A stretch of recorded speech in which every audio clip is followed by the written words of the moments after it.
रामकृष्ण हरी आणि आदेश. गुरु गोरखनाथजी भली करे.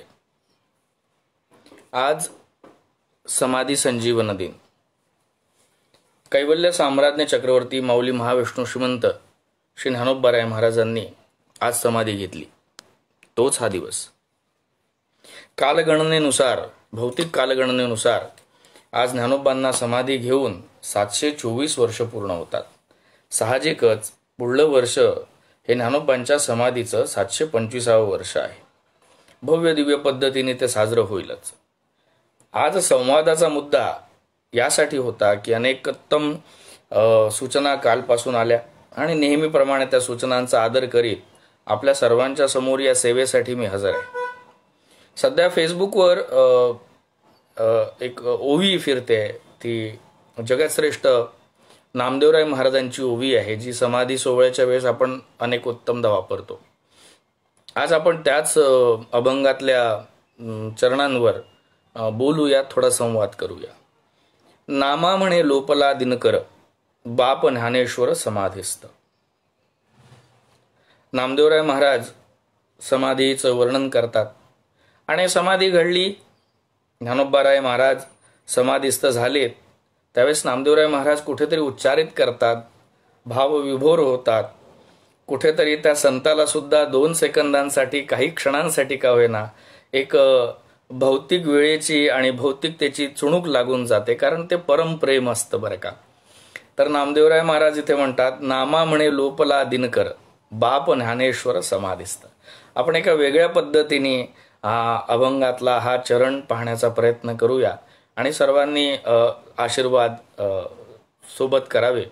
हो, समाधी सोहळ्याबाबतीतच बोलतोय. नामा म्हणे लोपला दिनकर, बाप ज्ञानेश्वर समाधीस्थ. नामा म्हणे म्हणजे काय हो? तर नामदेवराय महाराजांचं एक वैशिष्ट्य असं होतं की ते भगवंताच्या अति समीप होते.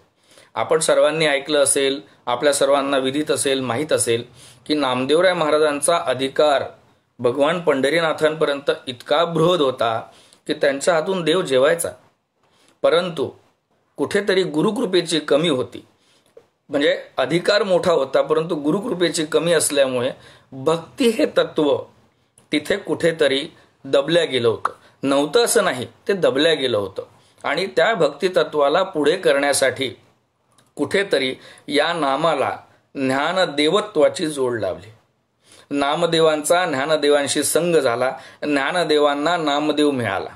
तो नामा जो ज्ञानदेवांचा आहे, तो नामा ज्यांच्यामुळे सगुरु झाला, तो नामा इथे बोलतो आहे. आणि म्हणून इथे शब्द वापरले गेले, नामा म्हणे. पुढले शब्द असे होते, लोपला दिनकर. मग आता इथे लोपला दिनकर म्हणजे काय म्हणावं लागेल? नामा म्हणे लोपला दिनकर. सद्गुरू ज्ञानेश्वर महाराजांच्या कृपाप्रसादाने भक्ती तत्वात प्रेम भांडारी म्हणून समोर आलेले नामदेवराय महाराज, ज्यांनी आमची कीर्तन परंपरा समृद्ध केली, ज्यांनी मात्र आणि मात्र प्रांताचा भेद न ठेवता संपूर्ण सनातन तत्वामध्ये अद्वैताचं, वारकरी तत्वाचं बृहद असं व्याख्यान संपूर्ण भारतात उभं केलं, त्या नामदेवराय महाराजांना इथे आपल्याला सांगावंसं वाटतंय, संवाद करावासा वाटतोय. नामा म्हणे लोपला दिनकर म्हणजे काय झालं? तर दिनकर म्हणजे काय होतं? सूर्य. नामदेवराय महाराज म्हणतात की आज तो सूर्य मावळला आहे. लोपला म्हणजे मावळला आहे. मग आता इथे ज्ञानदेवांना सूर्याची उपमा दिल्या गेलेली आहे. ज्ञानदेव हे प्रत्यक्ष ज्ञानसूर्यच आहे. आणि ती सूर्याची, दिनकराची उपमा का दिल्या गेली असेल? त्याचं कारण असं आहे की आमच्या जीविताला, संपूर्ण पृथ्वीवर राहणाऱ्या सगळ्या जीवांना कारणीभूत जर कोणी असेल, आमच्या उठण्या बसण्यापासून, आमच्या पाणी पिण्यापासून तर आमच्या जेवण करण्यापर्यंत, आमच्या अन्नापासून आमच्या तहानीपर्यंत, या सर्वांना कारणीभूत जर कोणी असेल तर तो सूर्य आहे. त्या सूर्यामुळेच बाष्पीभवन होतं, त्या सूर्यामुळेच प्रकाश मिळतो, त्या सूर्यामुळेच आम्हाला अन्न मिळतं, त्या सूर्यामुळेच पाऊस पडतो. तर आमच्या सर्वांच्या जीविताला कारणीभूत कोण असेल तर तो सूर्य आहे. अगदी वेदांपासून, म्हणजे ऋग्वेदांच्या मंडलांपासून, ऋचांपासून, श्रुतींपासून तर अगदी उपनिषदांच्या स्मृतींपर्यंत आम्ही सूर्याला आद्य देवता मानली. आणि तोच कारण आहे म्हणून आम्ही त्याला हिरण्यगर्भ म्हटलं. आणि अगदी संपूर्ण सनातन धर्मामध्ये परमपूज्य असलेला जो सर्वात मोठा मंत्र आहे गायत्री, हा सुद्धा सूर्य देवतेचाच द्योतक आहे. आणि इथे नामदेवराय महाराज या सगळ्या संज्ञा, आपल्या जीविताला कारणीभूत असणारा, आपल्याला अन्न देणारा, सर्व वनस्पतींना वाढवणारा, सर्व जीवांना जिवंत ठेवणारा, नवे नवे गायत्री मंत्राच्या माध्यमातून जो आमचं संरक्षण करतो, जो आम्हाला ज्ञान देतो, तो कोण आहे? तो कोण जर असेल तर तो ज्ञानदेव आहे. म्हणून नामदेवराय महाराज इथे म्हणतात, नामा म्हणे लोपला दिनकर. मग आता लोपला दिनकर तर आम्ही काय समजावं की ज्ञानदेवराय महाराज लोपले? ज्ञानदेवराय महाराज नावाचा जो सूर्य आम्ही विचार करत होतो, ज्ञानदेवांना जर आम्ही सूर्य म्हटलं तर आता ते मावळले आहेत का? नव्हे. त्यासाठी आम्हाला थोडंसं अजून ऐकावं लागेल आणि ते तुम्हाला सर्वांना आवडेल पण बरं का. नामा म्हणे लोपला दिनकर. हा दिनकर जो आहे, हा सूर्य जो आहे, ज्ञानदेव नावाचा भौतिक शरीर धारण केलेला, हा आता लोपला आहे, तो परत दिसणार नाही, अशी बुद्धी नाही बरं का त्याच्या पाठीमागे. सूर्य कधी मावळत पण नाही आणि सूर्य कधी उगवत पण नाही बरं का. तो स्थिर असतो. पृथ्वीच्या फिरण्यापायी, पृथ्वीच्या स्वतःभोवती फिरण्यापायी आम्हाला सूर्योदय झालेला दिसतो आणि सूर्य मावळलेला दिसतो. सूर्य कधी स्वतःहून मावळत पण नाही आणि उदय पण होत नाही, तो स्थिर असतो. तो जसाच्या तसा असतो. हा प्रकृतीचा नियम आहे, विज्ञानाचा नियम आहे. त्याचप्रमाणे ज्यांना कोणाला ज्ञानदेव भौतिक शरीरात पाहायचे होते, ज्ञानदेव नामक सूर्य जो आहे हा भौतिकतेत शरीरामध्ये पाहायचा होता, त्यांच्यासाठी आता तो भौतिकतेने लोप झालेला आहे. परंतु तो आहे बरं का, तो आहे, तो नित्य प्रकाशमान आहे, तो नित्य अस्तित्वात आहे, अगदी सूर्यासारखाच बरं का.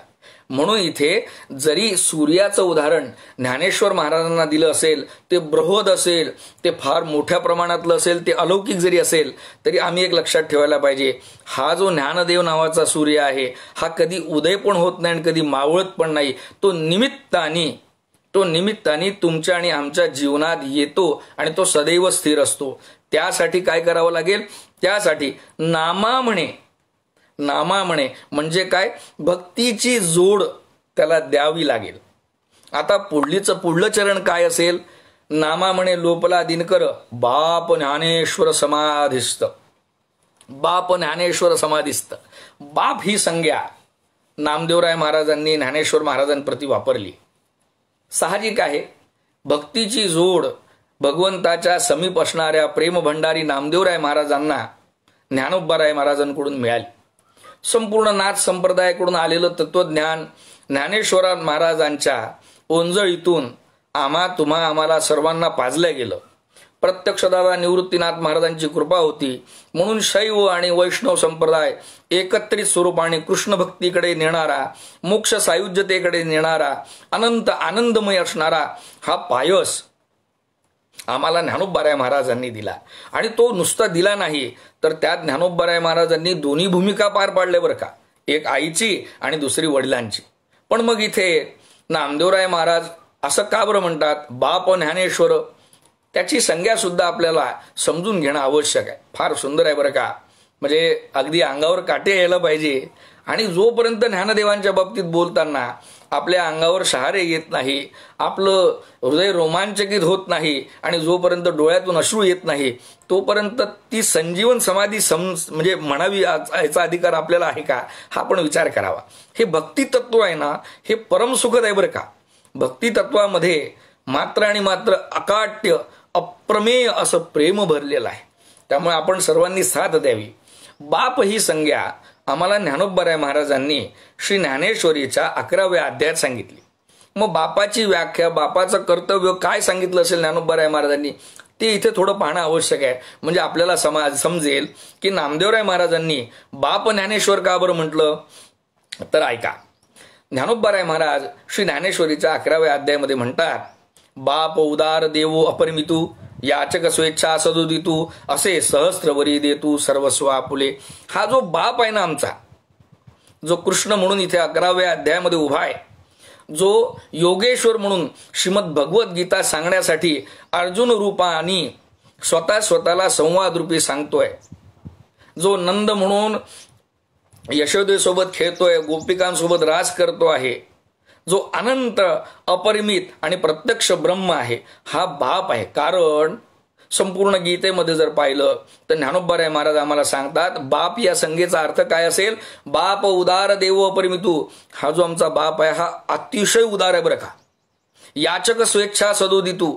या बापासमोर जर तुम्ही लेकरू बनून गेले तर तुम्हाला फक्त याचना करायची आहे, मागायचं आहे. अहो, तुम्ही मागायची काय जी देरी असेल, तुम्ही मागायचंच काय ते निमित्त असेल, असे सहस्त्रवरी देतू सर्वस्व आपुले.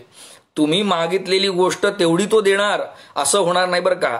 तुम्ही मागल्याच्या वर सुद्धा तुम्ही जे मागितलं नाही परंतु जे आवश्यक आहे ते सुद्धा देईल, नुसतं देणार नाही बरं का. असा हा बाप अतिशय समृद्ध आहे. आणि म्हणून याच बापाची, याच वडील म्हणूनची जी व्याख्या इथे नामदेवराय महाराजांनी ज्ञानदेवांसाठी मागितली, बाप ज्ञानेश्वर. कारण नामदेवराय महाराजांनाच नव्हे तर तुम्हा आम्हाला सर्वांना सुद्धा ज्ञानेश्वर महाराजांनी वडील पण धारण करून बाप म्हणून एवढी मोठी भक्तीची इस्टेट दिली, एवढी मोठी धर्मसंस्काराची पैठण दिली आम्हाला. त्यामुळे बाप ज्ञानेश्वर. आणि शेवटले शब्द असे होते, समाधिस्थ. समाधिस्थ नामा म्हणे लोपला दिनकर, बाप ज्ञानेश्वर समाधिस्थ. हे समाधिस्थ म्हणजे काय? समाधिस्थ म्हणजे तो स्वतःच्या मूळ जागेवर आश्रित झालेला आहे. मी नेहमी एक गोष्ट म्हणत असतो बरं का मित्रांनो, की जोपर्यंत जिवंत आहोत तोपर्यंत आपल्या सर्वांचं नशीब आहे, परम भाग्य आहे की ज्ञानदेव महाराजांच्या मंदिराचा बंद दरवाजा सुद्धा आम्ही पाहू शकतो. एवढे आम्ही नशीबवान आहोत.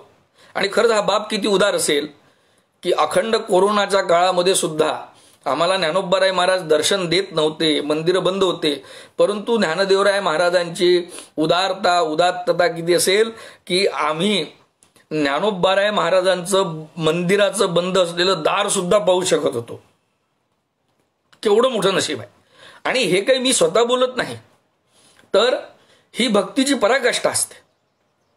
नामा म्हणे आम्ही पायरीचे चिरे, संत हिरे तयावरी पाय देती. आज पंढरपूरला सुद्धा जर गेलो तर नामदेवराय महाराजांची पायरी पाहिल्याशिवाय, तिचा स्पर्श केल्याशिवाय भगवंताचं दर्शन घडत नाही. आळंदीला श्रीगुरु हैबत बाबांची पायरी पाहिल्याशिवाय, तिचं दर्शन घेतल्याशिवाय ज्ञानोबाराय महाराजांचं दर्शन होत नाही. अहो, आम्ही एवढे परम भाग्यवान आहोत की भक्तीच्या पराकाष्ठेमधली ही अत्युच्च स्थिती, परम भक्ती, परम प्रेम ज्ञानदेवराय महाराजांनी आमच्यासाठी प्रगट केलं आणि वारंवार ते आम्हाला अनुभव करून देतात. समाधिस्थ. समाधिस्थ म्हणजे काय झालं तर म्हणे ज्ञानोबाराय महाराजांनी स्वतःचं शारीरिक अस्तित्व हे जिथून आलं होतं तिथे सोपवलं. समाधीचा अर्थ बृहत प्रकाराने लोक करतात. संपूर्ण नाथ संप्रदायाच्या, योग संप्रदायाच्या तत्वानुसार समाधी म्हणजे काय असेल तर जिथे शरीराचा, वयाचा, आपल्या भौतिक अस्तित्वाचा संबंध संपून आपण परम अनंत तत्वाकडे जातो. म्हणजे काय असेल याला छोट्या पद्धतीने आपण समजून घेऊया आणि ते तुम्हाला सर्वांना आवडेल. मला आता तुमच्या सर्वांशी संवाद साधायचा आहे. शरीराच्या माध्यमातून जरी तो संवाद साधायचा असेल तरी मला कुठेतरी तंत्रज्ञानाची साथ घेतल्यानंतरच तुम्हा सर्वांशी संवाद साधायला मिळतो. आता हे तंत्रज्ञानाची जोड घेऊन शरीराच्या माध्यमातून मी तुमच्याशी बोलतोय, परंतु योग स्थितीमध्ये याच्याही पलीकडे एक अशी अवस्था आहे की ज्यावेळेस हे शरीर सुद्धा संपलं आणि तंत्रज्ञानाची सुद्धा साथ नसली तरी ज्ञानाच्या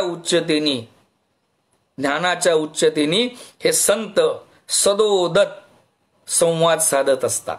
त्यांना टेक्नॉलॉजीची, कुठल्याही डिव्हाइसची, कुठल्याही बॉडीची गरज पडत नाही. आणि ती अवस्था कुठली? ती अवस्था योगाची सर्वोच्च अवस्था, ती म्हणजे समाधी. समाधीच्या पलीकडे सुद्धा अवस्था आहेत.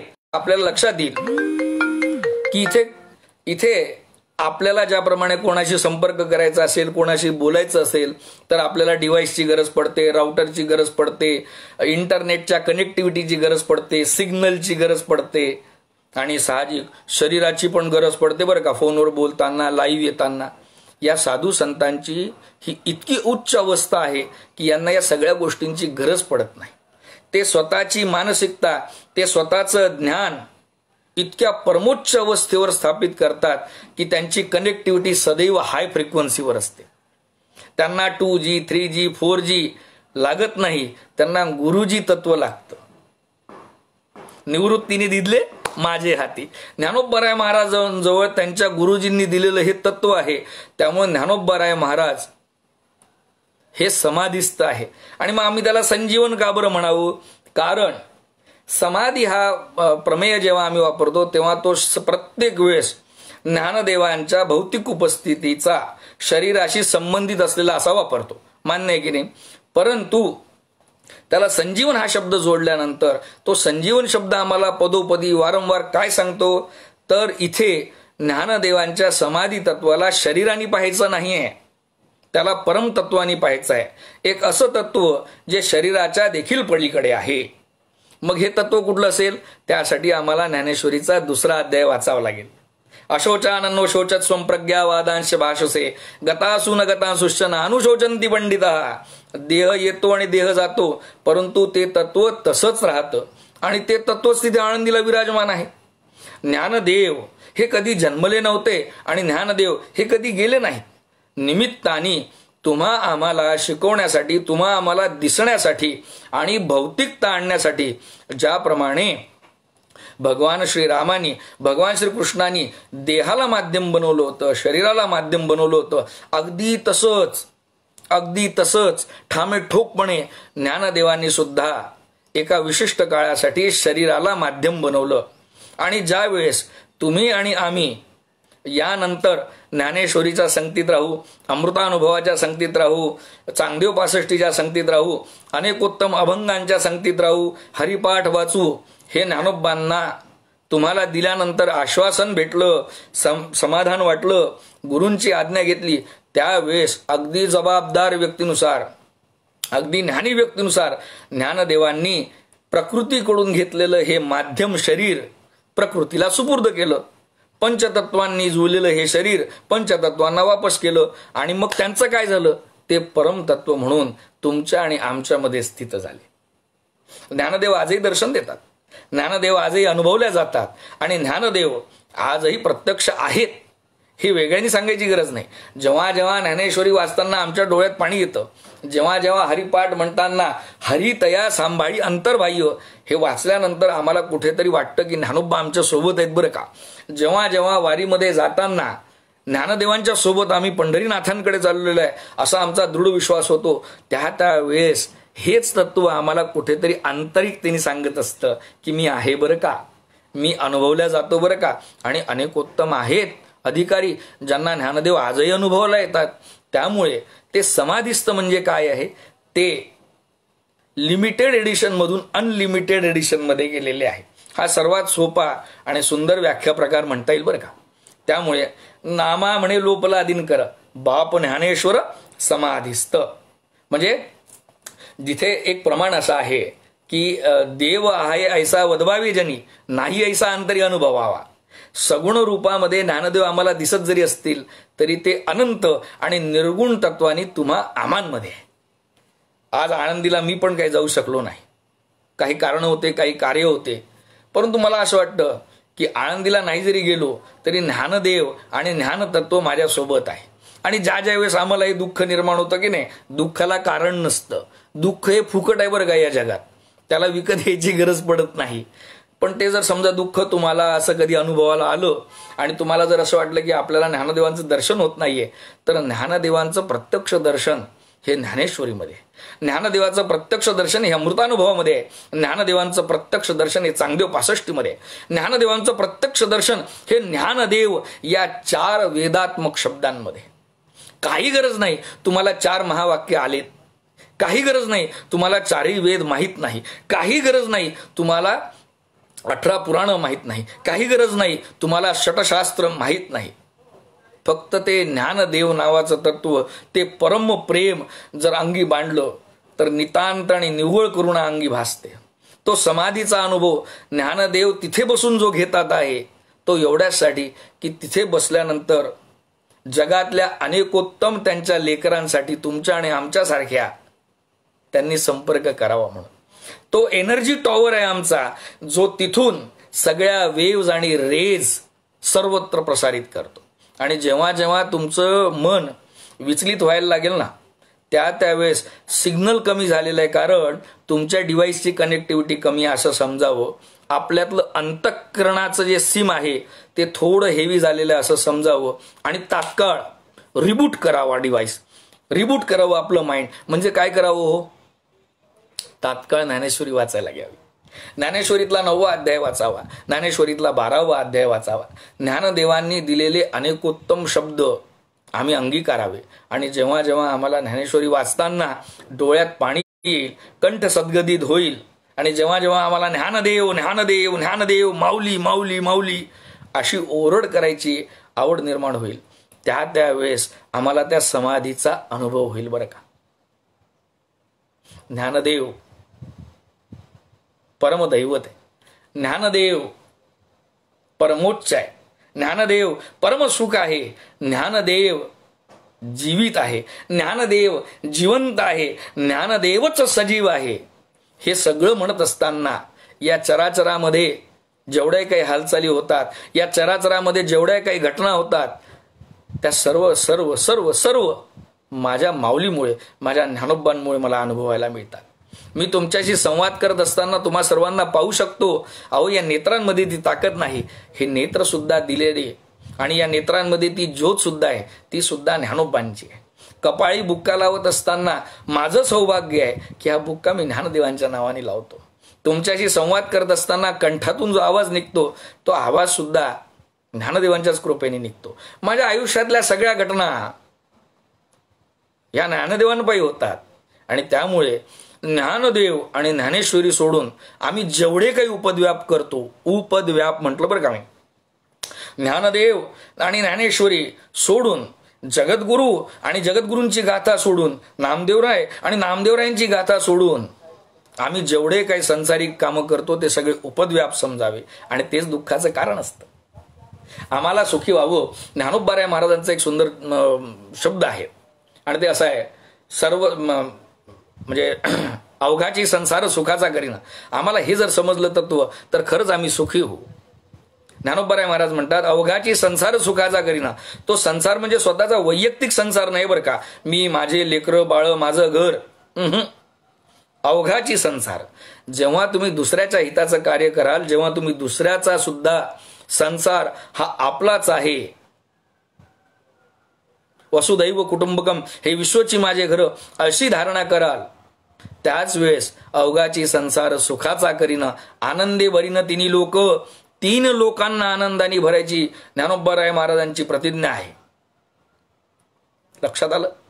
आणि म्हणून ज्ञानदेव हे 4 वेद आहेत, माऊली हे 3 तत्व आहे, 3 देव आहे, ब्रह्मा आणि विष्णू आणि महेश, आणि माय ही ती आई. जगी ऐसा बाप व्हावा, ज्याचा वंश मोक्षासी जावा, पोटा येता हरले पापा, ज्ञानदेवा माय बापा. जगद्गुरु तुकोबाराय महाराजांनी सुद्धा ज्ञानदेवांना बाप म्हटलेलं आहे बरं का. त्यामुळे आम्ही सर्वजण नशिबान आहोत की ज्ञानदेवांच्या मंदिराकडे आम्ही पाहू शकतो, ज्ञानदेवांच्या ओव्या, ज्ञानदेवांची ज्ञानेश्वरी आम्ही वाचू शकतो. आणि लक्षात ठेवा, संजीवन म्हणजे काय तर भौतिकतेच्या पलीकडे, शरीराच्या पलीकडे परमतत्वाचं द्योतक असलेलं ते संजीवन. ज्ञानोबा आजही आहेत, त्यामुळेच आम्ही त्याला संजीवन समाधी म्हणतो. ती संजीवन समाधी जर अनुभवायची असेल तर त्याच्यावर टीका टिप्पणी आणि फार बौद्धिकता लावायची गरज नाही. संजीवन हा शब्द सध्या तरी सायन्सच्या कक्षेत बसणारा नाही, तो भावाशी आणि भक्तीशी संबंधित असल्यामुळे त्यासाठी तुम्हाला वेगळा मार्ग, वेगळा पंथ आणि वेगळा उच्चार करावा लागेल, आणि तो भक्तिपंथ आहे. त्यालाच आम्ही वारकरी संप्रदाय, नाथ संप्रदाय म्हणतो. इथे परमप्रेम जर असेल तर संजीवन या शब्दाचा अर्थच नव्हे तर अनुभव सुद्धा प्रत्यक्ष दिसेल बरं का. ज्ञानोबाराय महाराज म्हणतात की भावे विना देव न कळे निसंदेह. त्यामुळे इथे भाव असेल तर ज्ञानेश्वरांचा प्रत्यक्ष अनुग्रह, ज्ञानेश्वरांची प्रत्यक्ष उपस्थिती आणि ज्ञानेश्वरांचा प्रत्यक्ष अनुभव त्या ओव्यांद्वारेच, ज्ञानेश्वरीद्वारेच मिळेल. आम्ही अत्यंत श्रीमंत आहोत की आमच्या ज्ञानदेवात्मक बापांनी आम्हाला ज्ञानेश्वरीने समृद्ध केलं. लक्षात घ्या, संस्कृत भाषेला समृद्ध करण्यासाठी अनेकोत्तम अवतार होऊन गेले. भगवान वेदव्यासांपासून कालिदासांपासून अगदी 16 मोठमोठ्या ऋषीमुनींनी संस्कृत भाषेला समृद्ध केलं आणि त्यामुळे ती देववाणी देवभाषा म्हणवल्या गेली. मराठी भाषेला समृद्ध करण्यासाठी ज्ञानदेवांनी ज्ञानेश्वरीची रचना केली. आणि काय मोठं कर्तृत्व असेल ज्ञानोबांचं की 16 ऋषीमुनींनी संस्कृतला इतक्या वर पोचवलं, संस्कृत भाषेला एकट्या ज्ञानदेवांनी मराठीला स्वतःच्या अनुभवांनी इतकं समृद्ध केलं की 16 ऋषीमुनींनी समृद्ध केलेल्या संस्कृताच्या बरोबरीत मराठी आणून ठेवली. बघा ज्ञानदेवांचं कर्तृत्व, ज्ञानदेवांचं मोठेपण. आणि ती ज्ञानेश्वरी इतकी सहज आणि सोपी करून ठेवली की कुठलं प्रमाण वाचायची गरज नाही, तिथे फक्त भाव पाहिजे. आणि ज्ञानदेवांनी आम्हाला हे सांगून ठेवलं मित्रांनो, मुद्दामून सांगतो आणि समाप्ती करतो. ज्ञानदेवांनी आम्हाला हे सांगून ठेवलं की निस्सिम भाव आणि अकर्मण्यता अगर्वता असली तर ज्ञानदेव रेड्याला सुद्धा वेदभूषण म्हणून करून देतात. ज्ञानदेवांनी रेड्याच्या हातून सुद्धा वेद बोलवलेले आहे. त्यासाठी अकर्मण्यता आणि अगर्वता पाहिजे आणि ज्ञानदेवांची कृपा पाहिजे. ज्ञानदेवांच्या कृपेने रेडा सुद्धा वेद बोलायला लागतो. ज्ञानदेवांच्या कृपेने भिंत सुद्धा चालायला लागते. मग तुम्ही आणि आम्ही कोण? म्हणून संजीवन या शब्दाचा अर्थ जर कळायचा असेल तर तिथे फक्त आणि फक्त भाव आणि प्रेम पाहिजे. परमप्रेम प्रगट झालं. कर्ता करविता ज्ञानेश्वर ही संज्ञा एकदा मनात बसली की सगळं काही ज्ञानदेवच करतात बरं का. त्यामुळे आजच्या समाधी संजीवन सोहळ्याच्या बाबतीत आपला झालेला संवाद पुनश्च ज्ञानदेवांना समर्पित आहे. तुमच्या आणि आमच्या जीवनात ज्ञानदेव नावाचा सूर्य आल्यामुळेच तुम्ही आणि आम्ही जिवंत आहोत बरं का. आणि गीतेत सांगितलेला प्रत्येक श्लोक, गीतेत दिलेली प्रत्येक उपदेश तालिका, गीतेमध्ये सांगितलेला प्रत्येक प्रमेय हा ज्ञानदेवांचाच आहे. त्यामुळे तुम्ही आणि आम्ही समृद्ध आहोत की ज्ञानदेव या जन्मी आम्ही पाहिला, ज्ञानदेव आम्ही या जन्मी अनुभवला. यापेक्षा मोठं सौख्य आणि समृद्धी कुठलीच नाही. ज्ञानदेवांची संगती प्रत्यक्ष ज्ञानेश्वरी आहे. ज्ञानेश्वरीच्या प्रत्येक ओव्यांमध्ये आणि शब्दांमध्ये ज्ञानदेव आहे. माझे श्वासोश्वासही प्रबंध व्हावे. प्रत्येक प्रबंधामध्ये ज्ञानेश्वरीच्या ज्ञानोबराय महाराज म्हणतात माझे श्वास आहेत. आणि जेव्हा जेव्हा आम्ही ज्ञानेश्वरी वाचतो, जेव्हा जेव्हा आम्ही हरिपाठ म्हणतो, जेव्हा जेव्हा आम्ही अमृतानुभव वाचतो, जेव्हा जेव्हा चांगदेव 65 आमच्याकडे येते, त्यावेळेस त्या ओवींच्या माध्यमातून आम्ही वाचत असताना ज्ञानदेवांचा श्वास आम्हाला अनुभवात येतो. ज्ञानदेव लहान मुलांच्या हसण्यामध्ये आहे. ज्ञानदेव साखरेच्या गोडीमध्ये आहे. ज्ञानदेव उगवणाऱ्या सूर्याच्या सूर्यकिरणांमध्ये आहे. ज्ञानदेव चंद्राच्या शीतलतेमध्ये आहे. ज्ञानदेव तहान लागल्यानंतर पाण्याची चव जी अनुभवल्या जाते त्यामध्ये आहे. आणि ज्ञानदेव अनन्य आहे. जेव्हा जेव्हा मी श्वास घेतो आणि तेव्हा तेव्हा तो श्वास घेताना जेव्हा सोहम हा शब्द निघतो तेव्हा तेव्हा तो सोहम म्हणजे तो मी म्हणजे कोण असेल? सोहम म्हणजे कोण? तेच ज्ञानदेवत्व जे संजीवन म्हणून आपण एकमेकांना सांगतो. तुम्ही आणि आम्ही जिवंत ज्ञानदेवांपायी, वरना हमारी औकात क्या है महाराज जी. असो, त्यामुळे आम्ही फार नशिबान आहोत की या जन्मी आम्ही ज्ञानोबांच्या ओव्या पाहू शकलो, वाचू शकलो. आणि आम्हाला जर अजून नशिबान व्हायचं असेल, अजून गुड गर्ल गुड बॉय व्हायचं असेल तर आम्ही अजूनही त्या ज्ञानेश्वरीचं अध्ययन करावं, ज्ञानेश्वरीचं पठण करावं, ज्ञानेश्वरी आत्मसात करायचा प्रयत्न करावा. म्हणजे कुठल्याही प्रमाणाची आम्हाला गरज पडणार नाही. ज्ञानदेव संजीवन आहे तुमच्या आणि आमच्यामध्ये. त्यामुळे तुम्हा सर्वांच्या अंतरंगात असलेल्या आत्मरूप ज्ञानोबांनीच म्हटलं बरं का पहिल्या ओवीमध्ये, स्वसंवेद्य वेद प्रतिपाद्य आणि सर्वात शेवटी ज्ञानोबराय महाराज म्हणतात तो आत्मरूप आहे, तो तुमच्या आणि माझ्यामध्ये स्थित आहे. तैत्तरीय उपनिषद सांगतं बरं का की भगवंतानी जेव्हा मनुष्य शरीर निर्माण केलं, त्या शरीरामध्ये प्रत्येक तत्वाला एक एक काम वाटून दिलं.